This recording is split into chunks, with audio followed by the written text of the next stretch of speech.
حلقہ 4 تحصیلوں میں بٹا ہوا ہے۔ اس کی اکثریت دیہی علاقوں پر مشتمل ہے۔ زیادہ تر حصہ شہر سے دور اور بارڈر کے ساتھ منسلک ہونے کی وجہ سے یہ علاقہ ہمیشہ معاشرتی اور معاشی پسماندگی کا شکار رہا ہے۔ ماضی کے عوامی نمائندوں نے دیہات کے غریب عوام سے صرف ووٹ لینے کی حد تک تعلق رکھا۔ اس علاقے کی حالت سدھارنے اور عوام کی زندگیوں میں تبدیلی لانے سے انہیں کبھی بھی دلچسپی نہیں رہی۔ پھر قدرت کو ان لوگوں کی پسماندگی اور لاچاری پر رحم آیا اور انہیں ڈاکٹر فردوس عاشق آوان کی صورت میں ایک مسیحا مل گیا۔ ڈاکٹر فردوس عاشق آوان نے 2002 کے الیکشن کے بعد اس حلقے کی قسمت بدلنے کا فیصلہ کیا۔ ڈاکٹر فردوس عاشق آوان زمانہ طالب علمی سے ہی طلبہ سیاست کے پلیٹ فارم سے عوامی اور سماجی خدمت اور قوم کی فلاح کے لیے جدوجہد کا عزم لیے ہوئے تھیں۔ انہوں نے بے نواؤں کی آواز بننے کا فیصلہ کیا۔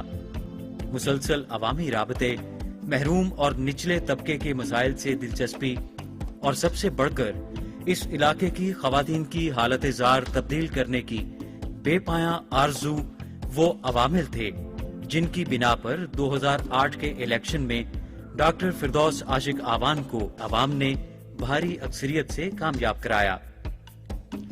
انہوں نے عوام کے اعتماد اور امنگوں کو پورا کرنے کے لیے اور اس علاقے میں بنیادی ضروریات زندگی کی فراہمی کے لیے ٹھوس منصوبہ بندی اور انتھک لگن کے ساتھ علاقے کی معاشی، معاشرتی اور تعلیمی حالت تبدیل کرنے کا فیصلہ کیا۔ ایک عورت ہونے کے ناطے وہ اس حقیقت سے باخبر تھیں کہ جب تک عورتوں کی حالت زار میں تبدیلی نہیں آئے گی، اس علاقے کی قسمت بدلنے کا کوئی منصوبہ کامیابی سے ہمکنار نہیں ہو سکتا۔ انہوں نے اپنی ترجیحات میں خواتین کی حالت بدلنے اور قومی زندگی میں ان کے لیے فعال کردار کی راہ ہموار کرنے سمیت دیگر امور کو شامل کیا۔ اس علاقے کے مکینوں کے لیے شناختی کارڈ کا حصول ہمیشہ سے مسئلہ تھا۔ دور دراز سے دیہات سے شہر آ کر شناختی کارڈ بنوانا ایک کٹھن اور دشوار کام تھا۔ ڈاکٹر فردوس عاشق آوان نے اس بنیادی ضرورت کا ادراک کرتے ہوئے کوٹلی لوہارا میں نادرا سینٹر کے قیام کی صورت میں علاقے کے مکینوں کو اپنے گھروں کے نزدیک اس سہولت کی فراہمی کا تحفہ دیا۔ 12 فروری 2012 کا دن اس حوالے سے یادگار ہے کہ اس دن کوبے چک میں نادرا کے ایسے بے مثال سینٹر کا افتتاح ہوا۔ Government girls degree college Sialkot کو 2 بسوں کا خصوصی عطیہ دیا۔ ان طالبات کے لیے حصول علم کی راہ میں حائل یہ رکاوٹ دور ہونے سے متوسط طبقے کی طالبات کے لیے بھی اعلیٰ تعلیم کے دروازے کھل گئے ہیں۔ سیالکوٹ کے نواحی دیہات سے ہر روز سینکڑوں خواتین پیشہ ورانہ امور کی انجام دہی کے لیے سیالکوٹ کا سفر کرتی ہیں۔ ان خواتین کا سب سے بڑا مسئلہ ٹرانسپورٹ کی قلت اور مردوں کے ساتھ سفر کرنے کی دشواریاں تھیں۔ ان کی ذاتی دلچسپی سے غیر سرکاری تنظیم شیڈز کے تعاون سے غیر منافع بخش بنیادوں پر عوامی بس سروس شروع کی گئی۔ یہ ایسا بے مثال اقدام تھا جس کی پورے پاکستان میں کوئی مثال نہیں ملتی۔ ان بسوں میں خواتین کو سستے نرخوں پر سیالکوٹ آنے جانے کی سہولت میسر کی گئی۔ دیہات اور شہر کو جدا کرنے والی سہولیات میں گیس سب سے اہم ہے۔ دیہی علاقوں میں گیس نہ ہونے کی وجہ سے گھریلو خواتین کو امور خانہ داری میں مشکلات پیش آتی تھیں۔ ڈاکٹر فردوس عاشق آوان نے اس شہری سہولت کو دیہات کے کونے کونے میں پہنچانے کے لیے گیس کی فراہمی کو اپنی پہلی ترجیح بنایا۔ مسلسل اور انتھک لگن سے انہوں نے یہ کارنامہ کر دکھایا۔ اپنے حلقے کے عوام کے ساتھ بے پایاں محبت کا اس سے بڑا اور کیا ثبوت ہوگا کہ گیس لائن کو دریا کے دوسرے کنارے تک پہنچا دیا گیا ہے۔ ان کی کاوشوں سے آج ان علاقوں کے مکینوں کی زندگی میں تبدیلی آ چکی ہے۔ اس منصوبے سے علاقے میں درختوں کی کٹائی کی شرح میں بھی کمی آئی ہے۔ خواتین کی معاشی خوشحالی کے لیے ضروری ہے کہ وہ دور جدید کی ٹیکنالوجی اور ہنر سے بخوبی واقف ہوں۔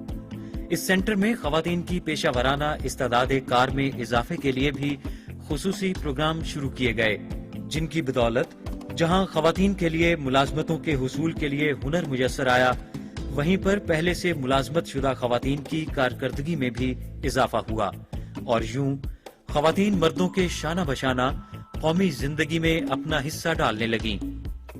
خواتین کی معاشی سرگرمیوں میں شمولیت کے بغیر قومی ترقی ادھوری رہ جاتی ہے۔ یہ تبھی ممکن ہے کہ انہیں روزگار کے یکساں مواقع میسر ہوں۔ ان حالات میں کم پڑھی لکھی خواتین کے لیے ملازمتوں کا حصول دشوار ہے۔ اس ضرورت کو محسوس کرتے ہوئے ڈاکٹر فردوس عاشق آوان نے اپنے حلقے کی خواتین کو ہنرمند بنانے اور باعزت روزگار کے حصول میں مدد دینے کے لیے علاقے میں 13 دستکاری اسکولوں کا قیام عمل میں لائیں، جن میں انہیں سلائی، کڑھائی اور دیگر مفید پیشہ ورانہ ہنر سکھائے جاتے ہیں۔ مستقبل میں انہیں ہیلتھ انشورنس اسکیم کے تحت صحت کی مفت سہولتیں بھی مہیا کی جائیں گی۔ پاکستان بیت المال کے تعاون سے بھی سینکڑوں خاندانوں کی معاشی کفالت اور علاج معالجے کی سہولیات کی فراہمی میں ڈاکٹر فردوس عاشق آوان کی ذاتی دلچسپی اور کاوشیں شامل ہیں۔ ڈاکٹر فردوس عاشق آوان نے معاشرتی فلاح و بہبود کے منصوبوں اور اقدامات کو ہمیشہ اپنی اولین ترجیح میں رکھا ہے۔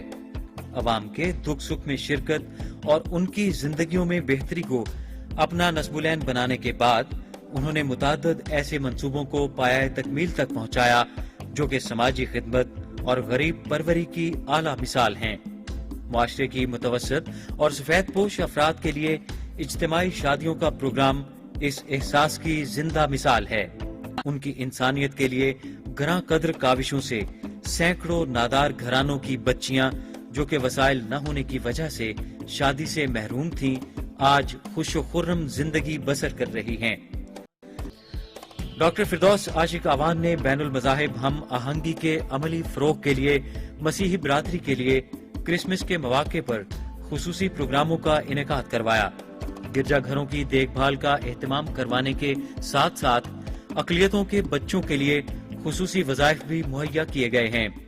مذہبی حوالے سے عید میلاد النبی صلی اللہ علیہ وآلہ وسلم اور محرم الحرام کے خصوصی پروگراموں میں ان کی ذاتی دلچسپی اور عقیدت کسی سے ڈھکی چھپی نہیں ہے۔ معذور افراد کی فلاح اور بحالی میں بھی ڈاکٹر فردوس عاشق آوان گہری دلچسپی رکھتی ہیں۔ دیگر افراد کی طرح انہیں معاشرے کا کارآمد فرد بنانے کے لیے انہیں خصوصی وظائف اور ان کی قابلیت اور صلاحیت کے مطابق انہیں روزگار کی فراہمی کے متعدد منصوبوں پر کام ہو رہا ہے، جن کا مقصد ان کی نفسیاتی اور معاشی بحالی سے دیگر شہریوں کی طرح یکساں مواقع فراہم کرنا ہے۔ ڈاکٹر فردوس عاشق آوان نوجوانوں کی صلاحیتوں اور قومی ترقی میں ان کے کردار سے بخوبی آگاہ ہیں۔ اس احساس کے تحت وہ علاقے کے نوجوانوں کی فلاح و بہبود کے لیے کوشاں ہیں۔ تعلیم سے محروم نچلے طبقے کے ایسے بچے جو محنت مزدوری کے باعث تعلیم سے محروم ہیں، ان کی تعلیم کے لیے چائلڈ لیبر اسکول کا قیام انہیں معاشرے کا مفید شہری بنانے میں معاون ثابت ہوگا۔ اس وقت 3 چائلڈ لیبر اسکول کام کر رہے ہیں۔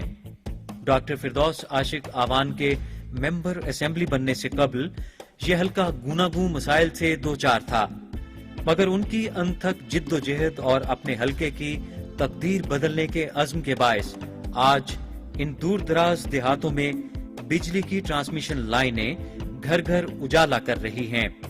وسیع اور کشادہ سڑکیں سفر کی سہولیات مہیا کرنے کے ساتھ ساتھ ان دیہات کے درمیان رابطے کا بھی ذریعہ ہیں۔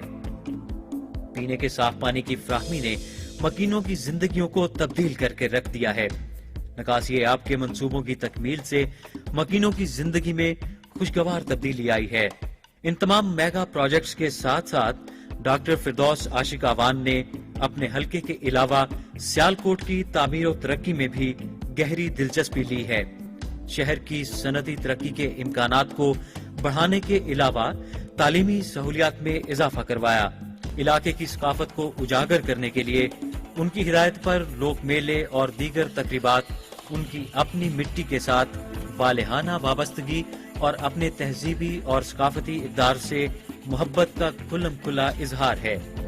آج حلقہ اپنی ترقی کی جس معراج پر کھڑا ہے وہ پورے پاکستان کے لیے ایک قابل تقلید مثال بن چکا ہے۔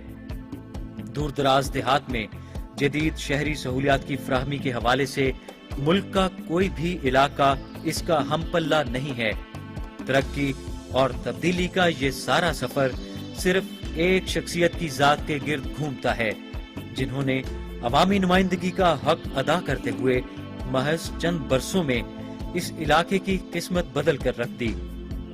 یوں ڈاکٹر فردوس عاشق آوان پاکستانی سیاست میں ایک رجحان ساز سیاستدان کی حیثیت سے ابھری ہیں۔